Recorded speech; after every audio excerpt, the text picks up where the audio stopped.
It is now the 18th, the day before. Yeah, I'm gonna go. I'll talk to my comrades. Yeah, I'd like to go see that one lady that Armitage was talking about. I mean, there's it's Madame Laura. Well, yes, and she's got some sort of afternoon show. Maybe we can get on it. Even. You ever been on radio? No, not for the right reasons. I've not either. But I mean, obviously, if we were sent here to help this woman, I think we should talk to her as well. Yeah, that's. How about you, Queen Vicky? What do you want to do today? Come on, Queen Vicky. It sounds like a good idea to scope her out a little bit more. All right, you hop in. You can do separate cars if you'd like to. Yes. Baron, Baron, kind of waves as you leave. You follow the instructions and arrive at a kind of a small building with a radio tower. It's kind of a smaller shack, kind of painted purples and reds. And on the door it says, Madame Aluna. Oh, Maluna. Who's feeling spooky enough to go in there and get their fortune read? Because I'm not going to do it. What was it, Maluna? Aluna, A-L-U-N-A, Madame Aluna. Oh, I go up and knock on the door. I'm spooked. I ain't playing those spooks. I mean, come on, spooks, they all fake there. You knock on the door, there's the brief pause, and after a moment, the door opens.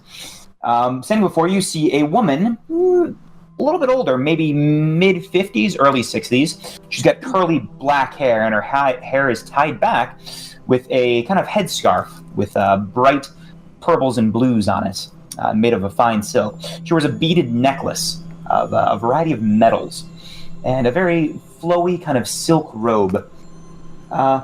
Welcome to Madame Aluna's. What brings you? This guy wants to get his fortune read. Yeah, it's me. We know a guy. We got a mutual acquaintance. His name is Armitage. Oh, her kind of face lights up. You said that. Oh, you know Henry. Oh, yes. He really said someone was coming by. Please come in, and she ushers you all in. You enter. Henry. Yeah. No, I knew that. First name. I knew that, but yeah. You enter. It's a pretty cozy shack.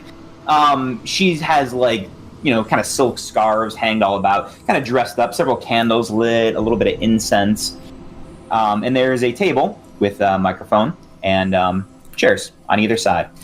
And as she gestures for you to sit down, she kind of pulls some more chairs out of the back. The mic is off. Okay, I was about to say I tap the microphone and I go, hey, are these things live? Or are these hot? Or No, I would never. I double check anyway to see if there's like a light or something on them because I just don't trust anybody. No, please. I would not record this conversation now. I'm glad you came. I'm glad Henry sent you. Something is happening tomorrow, and I am a bit concerned. Tell us more. You received the invitation, correct? The one I received? Yeah. We got this one here. It's got cordially invited. Sounds suspicious. Well, no, that's that. Please, that woman. I don't think she has. As far as I know about her. Cordially nowhere. Just kidding. Come on. I don't think she has any sort of connection to any sort of spirit world. But the house she lives in, that is what concerns me. I've had faint feelings about the nature of it. It came here a while ago, but the aura. The house? The house. Okay. Yes, the house they live in, the manor. I'm not sure if you saw it when you came into town. It's on the top of a hill. It's the only one that's quite larger than the rest. Do you think it's a front or something for some kind of operation, or? No, nothing like that. I think I sense some energies in that house, and it's a weird coincidence for her to be talking about something like that. I know many mediums, and I know many people like Henry. I've been in this world quite a while, but something concerns me about this, about a woman with no connection claiming she can pierce between the spirit world and this one. And I just want someone to have eyes on it. Okay, so you think it's something supernatural happening? I don't know. I mean, this could be just the ravings of a madwoman, of course, but that's not a chance I'd like to take. Okay, so you want us to go up there and you want us to move the Ouija board thing around for you, just get them all proof and... I mean, there's a good chance she'll go in there, light some candles, and say some gibberish, but on the off chance she doesn't, I want someone who can help there. Alright, well, we'll sit at that table and play along for you and tell you if we notice anything strange. And if nothing happens, then all the better. And you can go on your way, and I'm sure Henry will pay you, as he is wont to do. Is there anything else you can tell us about Gwendolyn? Gwendolyn, her and her husband Bertrand, they were installed in the house to keep watch over it by the Holy Catholic Church. They don't own the house themselves. They're just the wards of it. But they've been staying there quite some time. I think they've been there, 6 years now, maybe less, 4. You said there's a church involved that put them there? Yes, the Holy Life Catholic Church. Church around here? Yes, it is. The Holy Catholic Church is a church around here. We can check that out and see if this thing goes deeper. I don't know myself. I haven't looked too far into the house. I sense the waves of something weird on the air. Sure. What do you think, Harrison? Not addressing Stanley. You want to go check out a church and see what's going on? Well, we do have the better part of a day left, and tomorrow as well, so we might as well check out the church. Not my favorite place to be, but worth investigating. What, did something weird happen at a church with you or something, Harry? Yeah, I fell through the whole church. I fell through into the bottom. He was like, "What?" It was bad. Not my favorite experience. So I'll go to the church. I won't walk in first, but I will go. Sounds good. Sounds like maybe you've just been sinning a little bit too much, Harry. Am I right? And I give you a light pat, and I was like, okay. We'll investigate this and see what's going on. We'll let you know anything we find from this seance. Yeah, he kind of brushes off. Yes, Victor. Yes. All right. I think we should go. Madame Aluna says, would any of you like your fortunes read before you leave? Nope. Yeah. Sign me up. Yeah, it sounds like a good time. Hold my palms out. A tea reading, a palm reading, tarot cards. What is your choice? There's options. Give me a second favorite. Not a lot of people like the tea reading, and I am quite partial. All right, she goes and... Because I realize I don't know how tea readings go, so this is going to be great. She slams the teacup on the ground. Tea reading now. You got me all excited for it. She goes to a back room. She comes out. Googles it and comes out. He's got a small book. How to do tea readings. All right, I want you to hold this, and she gives you a. She gives you a. She gives you a handful of herbs and leaves. Yeah. Now, she pours some hot water in a cup, stirs it around. I smell it. What does it smell like? It's pretty spicy. A little bit of spice in there. Very earthy, but a little your nostrils. It smells a lot like shut up. It smells like shut up. It sounds like I definitely wrote a whole thing for this. For the tea leaf experiments. Now, please, drop it in to the cup. Oh, she waves her hand over. Yes, I sense your energy. Now take a sip. Her eyes still closed.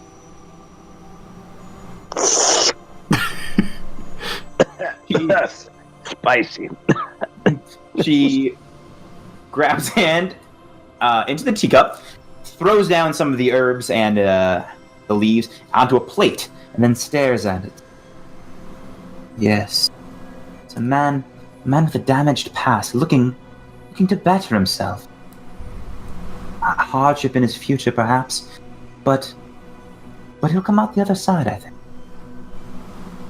But will he come out same way he came in? We shall see.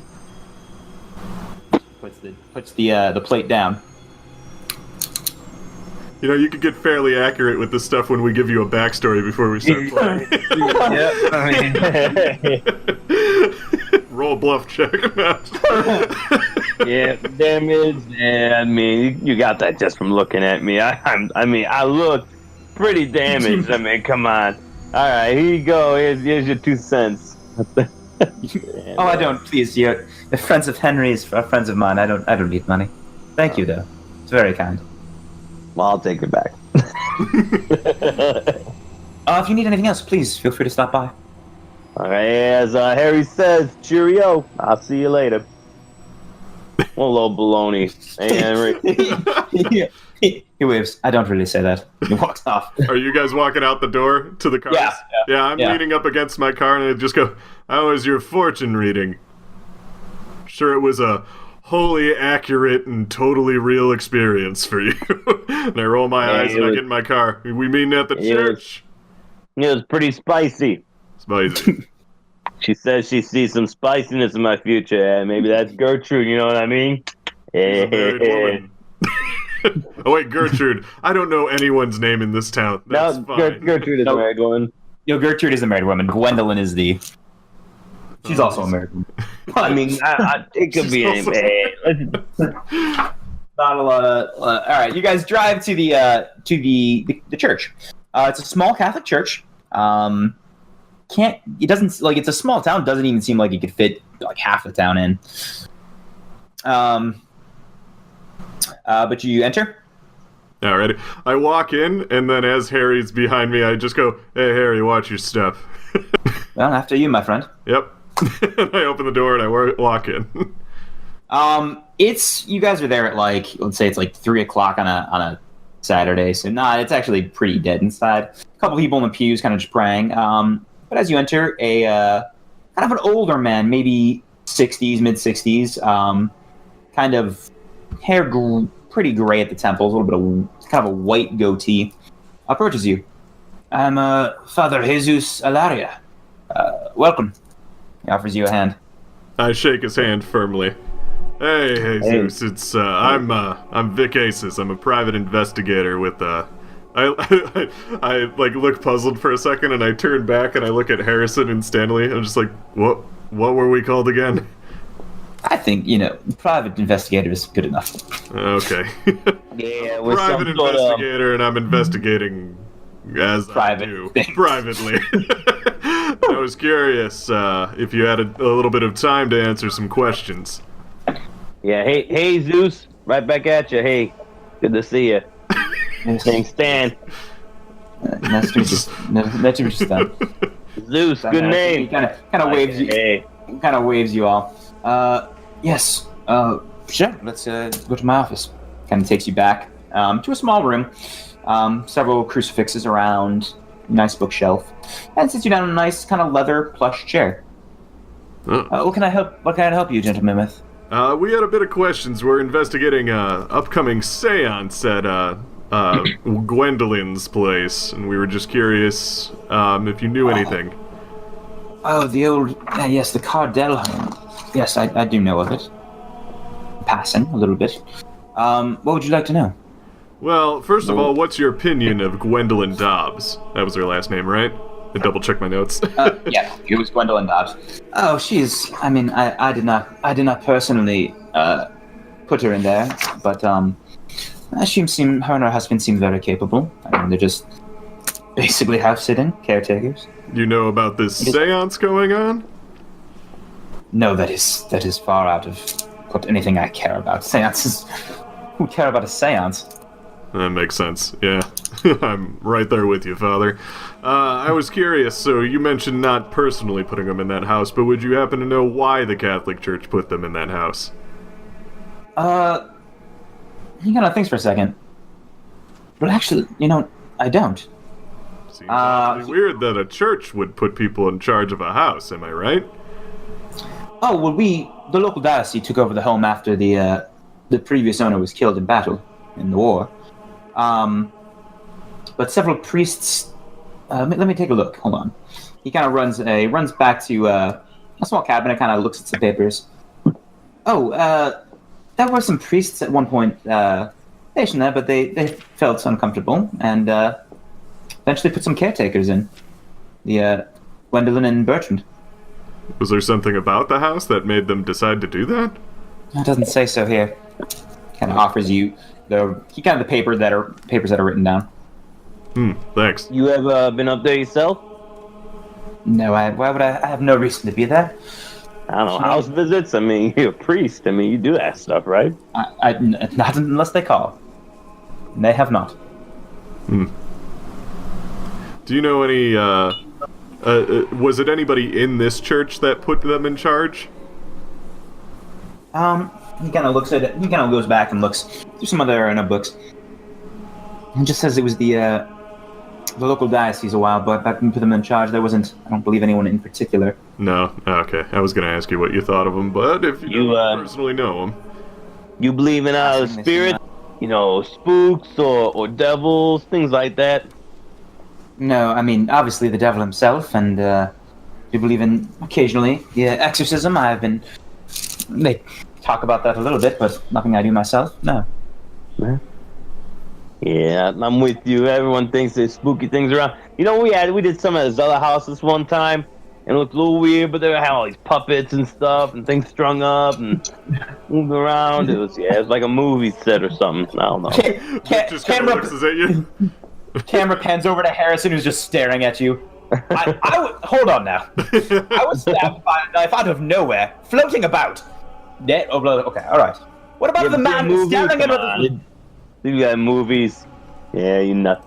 What about the man we cut his face off with a shovel? Any of that ring a bell? Vic's just like... the priest is also looking like... He watches too many movies. I mean, Father, thank you for your time. We're gonna head out of here if you don't mind. I got one more question. You have like a gift shop or something? I like these crucifixes. I ain't got one in my truck. I'm in my house. I mean, both. Yes, if you you don't have a gift shop, no, but kind of goes in the back, kind of pulls out a small wooden crucifix, maybe big, hands it to you. May he always watch over you. Kind of puts a hand on your head. Yeah, thanks for the good news. I get it, it's a joke because Bible good news. See you later. He smiles at you, looks very suspicious at Harrison as you all leave. Yeah. All right, so that was kind of as we're walking to our cars. It's like that was kind of strange that I don't know, it seemed like the church was a little suspicious of the place and needed somebody to just watch over it, and that was kind of weird that they did that, right? Yeah. Obviously, this is weird, yes. Yeah, this house is starting to sound more and more like a front for something, and I think maybe the church might be involved, but I'm not going to get too far ahead of my theories. I think I want to go talk to some people and see what they know about Gwendolyn. What do you guys think? Yeah, we have... scope the place out a little bit, Don't just walk in cold, like take a walk around it, just the backyard. I'd say we could, if you guys want to do one more thing today, I think you guys could split up if you guys want. Either A, you guys can talk to more people, or B, you guys can scope the place out. If we split up? No, if you split up, you guys can do that, or you can do one or the other if you're together. Well, I think I want to talk to people about Gwendolyn, and did you want to go scope the place out? Yeah, we're doing team stuff. I like this. This is cool. Divide and conquer. And I look at Harrison. I don't say anything, but the look I give him is just, you're going with Stanley. No, I prefer to look for any sort of exit if things get a bit tricky there. That sounds like a good idea. And as you're like walking up, and he like kind of turns to Stanley, because last time we were in the basement and there were no exits from the flying knife, and he kind of trails off as they walk to the truck. And I just go, what the hell did I get myself into? All right, let's go with Vic first. Vic, where are you headed? Alrighty, you said that there was a specific spot that was a good spot to go find locals. Yeah, the Peddler's Park. Yeah, let's go there. Okay. This is an area in town for anyone who wants to come and peddle wares. So it's kind of like a flea market, basically. There are a few rickety permanent stands, but some people kind of just have like blankets laid out with, odds and ends, some chairs, like some, an old radio. Some people have a variety, some hangers, some stands with clothes on them. But there's a good amount of people there. It's some people have tents. It's probably anywhere from 15 to 20 people. Just kind of milling about right now. So you said there was a radio stand? Like a guy selling radios? Yeah. Can I go up to him? Yeah. You walk up to him. He's got small round glasses and slicked back brown hair. Hey, what can I do you for? Hey, these are some pretty nice radios. Do you like listening to radio yourself? I do, and I fix them and I sell them. Do you enjoy any local stations? I hear there's a good. Everyone listens. Yeah, everyone listens. Well, Madame Aluna, yeah, she does some fortunes. It's kind of fun. Everyone in town really likes it. Yeah. Some change the pace around here. This town big into all that supernatural stuff? Well, we don't really. I mean, it's more like. It's like, sometimes listen to the radio shows like the Little Orphan Annie. And don't know if that's story accurate. I'm going to have to need you to list about 3 more examples that are accurate to the 1920s catch on. Radio shows. I like the radio. I mean, we all just like listening to her. I don't think anyone believes she's really not really a spiritual medium, but it's fun. Some people do, some people don't. You hear about this shindig that Gwendolyn Dobbs is running? Oh yeah, I think someone got an invite. One of my neighbors. Terry. Oh, Terry. Asshole. What do you think that's about? What about that? Oh, I don't. I mean, that house is a little weird. I mean, weird, you say?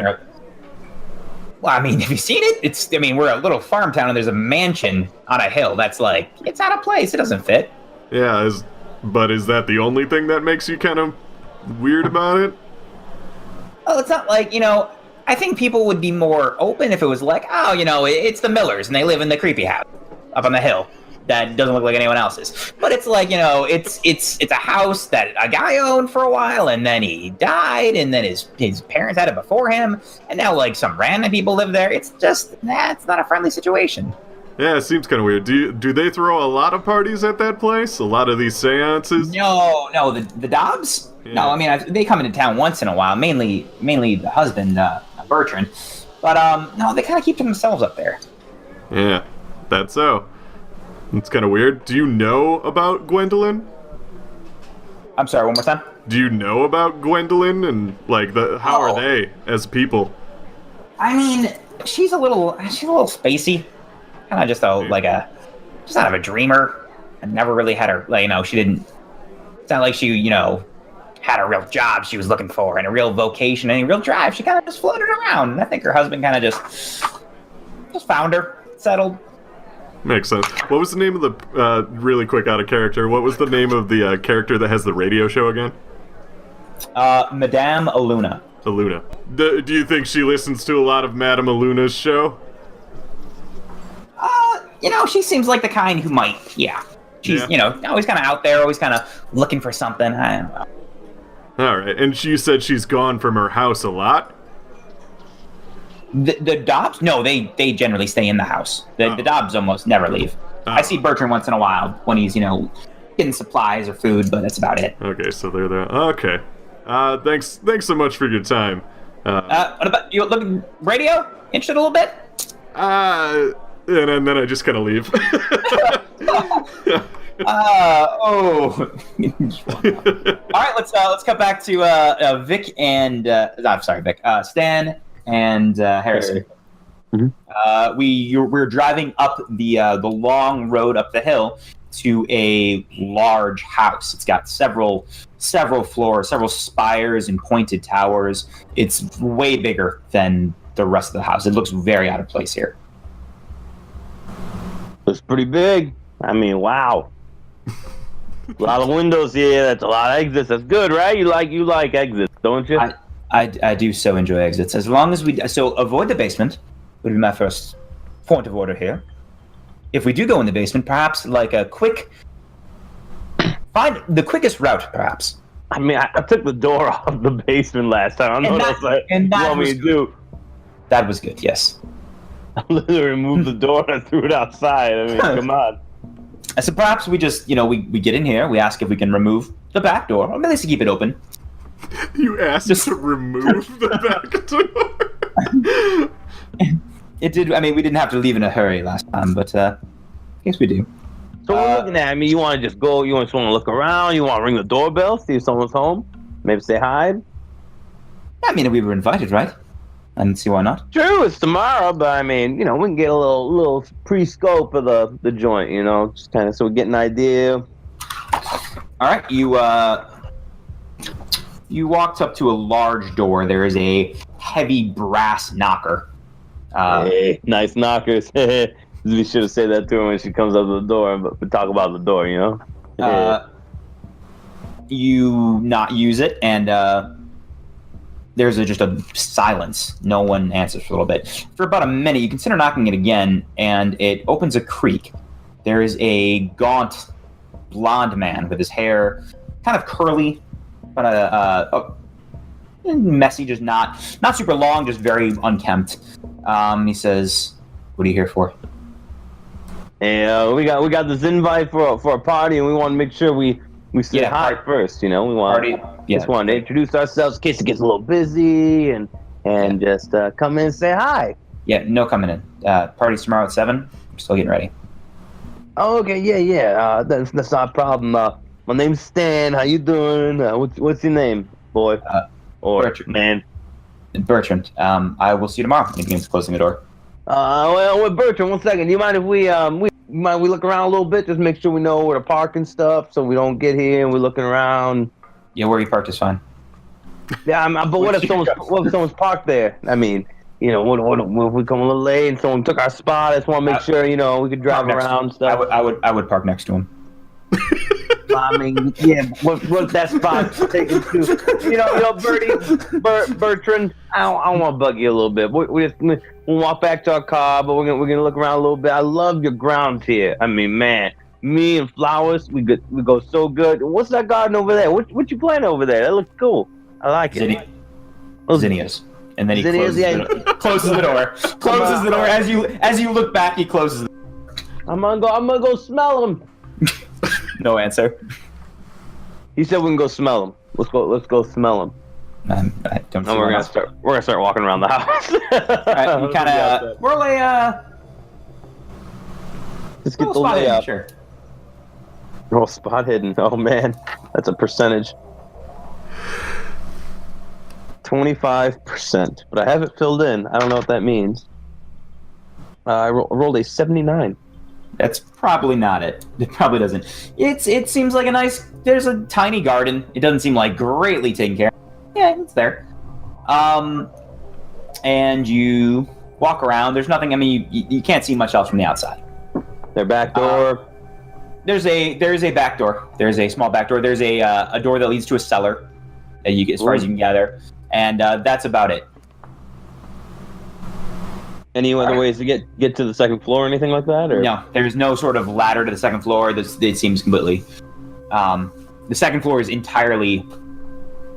What is it called? Separate. And there's a third floor above it. There are 3 floors. So it's a floating second floor. It's completely separate. Yeah, completely. There's a mystic energy holding it up. Spooky. All right, let's go back to Vic. Vic, anything else? You can talk to one other person here if you'd like. Otherwise, you can meet back at the inn. Oh, I think I have everything I need for tomorrow, so I guess I'll just meet them back at the inn. Okay.